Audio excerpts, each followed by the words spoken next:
Welcome to Improve Your English Writing, video number 63, which is part 2 in a two-part series on lists. This video will specifically cover unordered lists, simple lists, and run-in lists. If you'd like to get notifications for this series, please click subscribe. If you like the video or you think others will find it useful, please click like and check out links to books and videos in the description, like a link to the companion volume, Improve Your English Writing.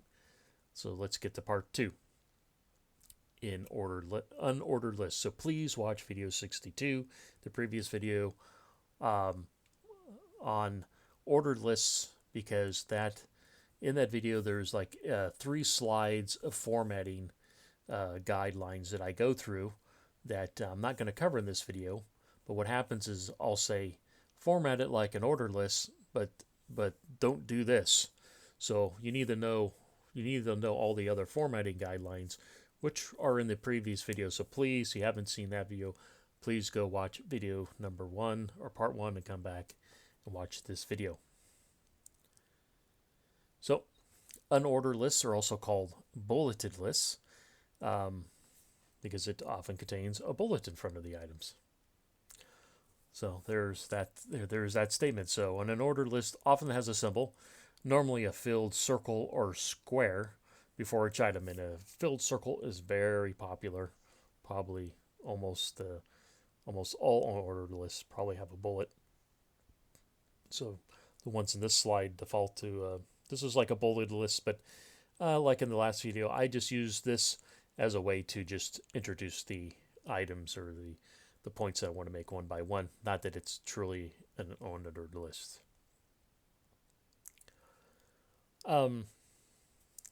Use an unordered list when the items are not arranged by.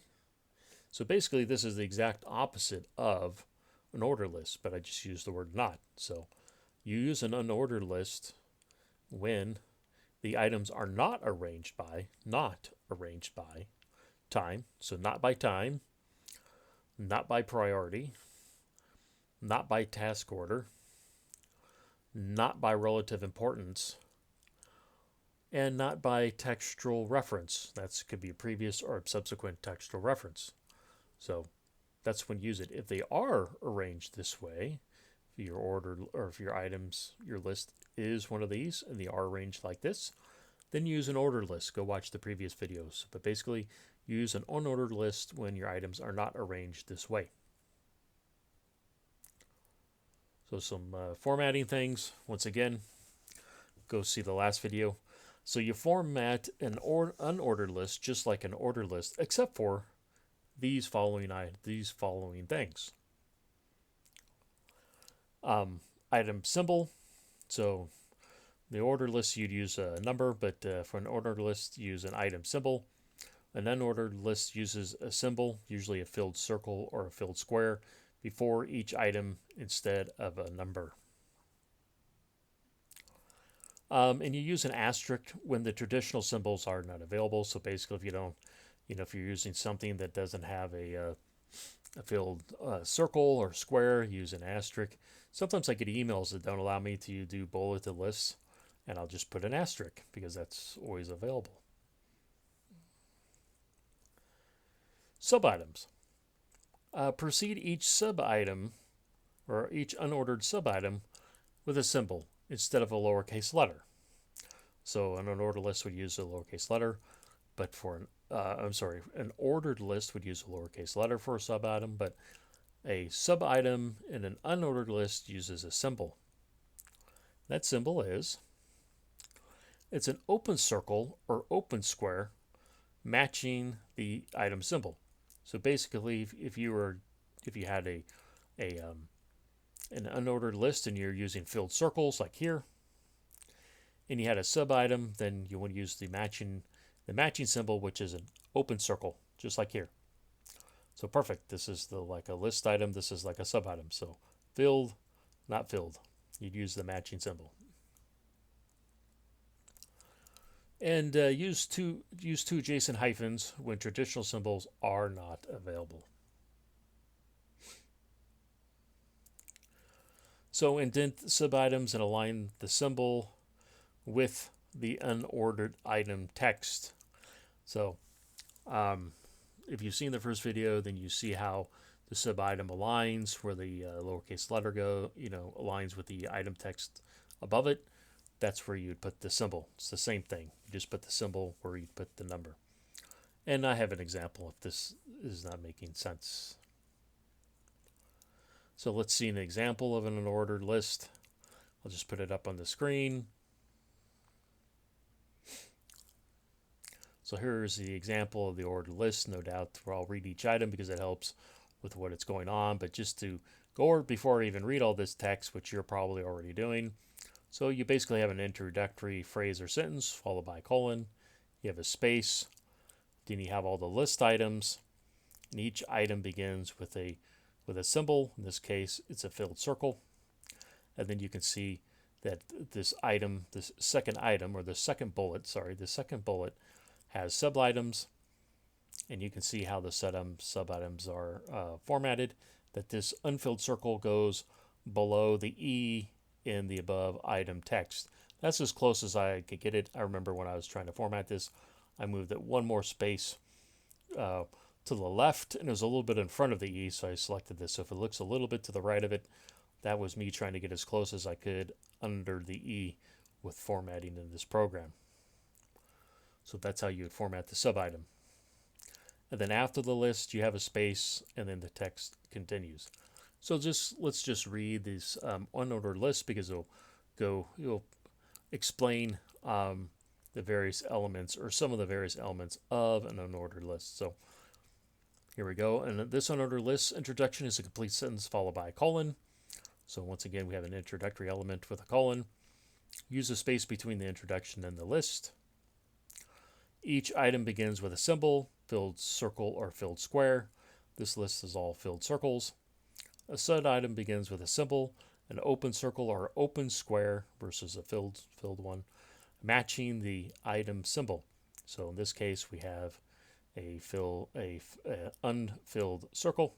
Once again, notice where this unfilled circle aligns with the item text above it. Align the item, the symbol with the sub-item with the unordered item text. I just said that. When the item text continues on an additional line, the runover text, align the text with the above item text. I've been over this in the previous video, but notice how people would ask, well, if the text continues on the other line, how do I format that? Well, some people would really want to know, is this text with this text on a different line be indented? The answer is no. Notice how this word text is right underneath the word when, and this T is directly underneath this W. So that's how you do it. So text on another line just goes right underneath the item text like this. You can actually see this even on the sub-item, how that runover text aligns with the above text. A space between items is usually not necessary. And then use a space between the end of the list and the running text like here. So that's an example of an unordered list. Let's talk about simple lists. So simple list is just basically an unordered list that does not use a symbol before each item. So a simple list is a variation of an unordered list. Use a simple list. I know the text is a little bit smaller on this slide, but looks like I had to get a lot of text on this slide. Sorry. Use a simple list when all, and that's usually the case, all, or most items are written on one line. Items are often words or short phrases, and when all items contain no extra paragraphs or no sub-items. So basically, for a simple list, basically each item is on a single line. There's one line. It's usually a word or short phrase, and there's no extra paragraphs and no sub-items. So you format a simple unordered list like an ordered list, except for the following. It's item. Is there item symbol? No, symbol is not used. Sequential number is not used. There's no symbol or number. And don't worry, I have an example of one. Indent, no, you don't indent.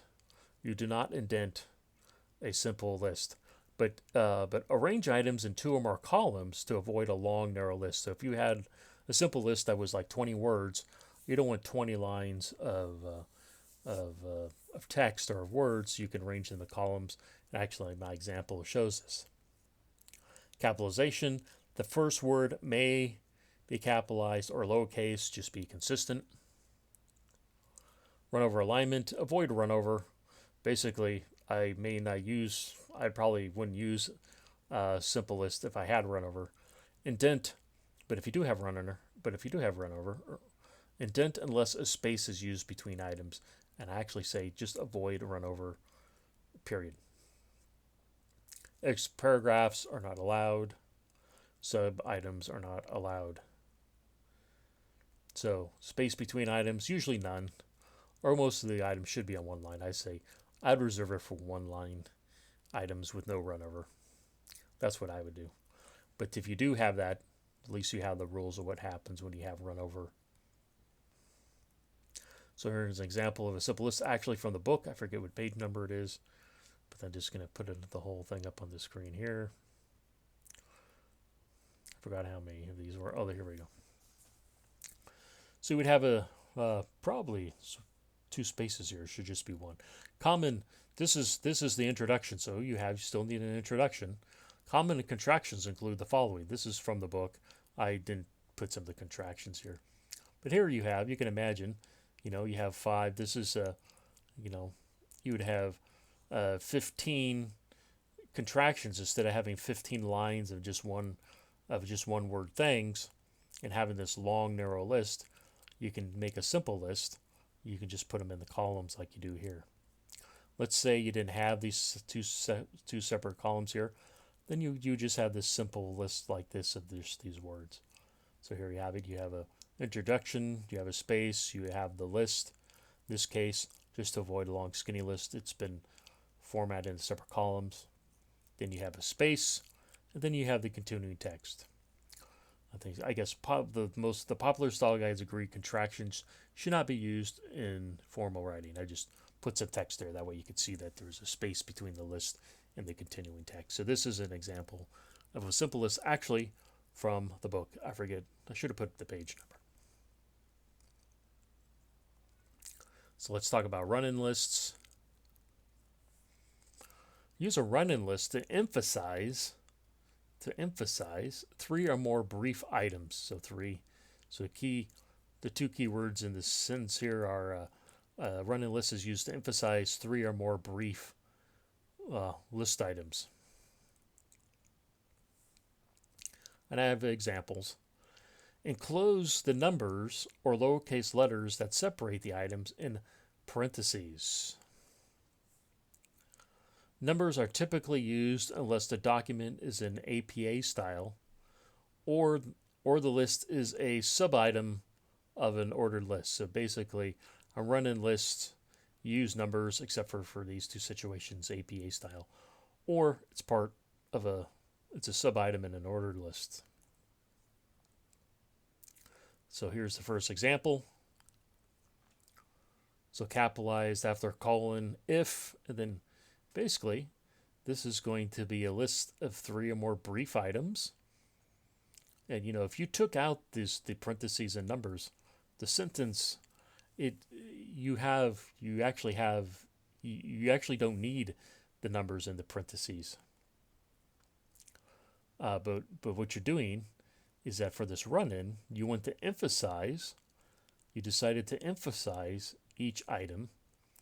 Therefore, you use these run-in list numbers, and it's a number in parentheses. So just reading it, capitalize after colon if 1, the word is a proper noun, 2 or more related sentences follow, or 3, 1 or more sentences follow that require special emphasis. So here you go. Here's an example of a run-in list and how it's formatted with the parentheses and the numbers. The second example, oh, should state the APA style would use lowercase letters. So if you actually write an APA style, these numbers here, this would be an A, this would be, or lowercase a, lowercase b, and lowercase c. Here's a second example. Notice how this starts with the number 2, so I'm emphasizing this is actually part. I'll just put that bullet up. Run-in list is a sub-item of an ordered list, so, and that's the reason it has a 2 here, because I'm trying to say, technically this phone should be aligned with this right here. So that's just formatting of this program, but if this was an actual run-in, or if this was actually an ordered list, this text here, phone would actually align with the word the. A little bit of formatting from Google. So 2, so this is an ordered list item. The interviewee forgot to provide the following information, and here's the rest of the sentence. Now notice, if you remove these parentheses with lowercase letters, it'd actually be perfectly fine. So you don't actually need them. But the reason you're including this is that you want to emphasize the list items. So in this case, you would not use a number because the number is already being used for the ordered list. So in that case, you use lowercase letters. So the interview forgot to provide the following information: contact, phone number, copy of an academic degree, and 3 references.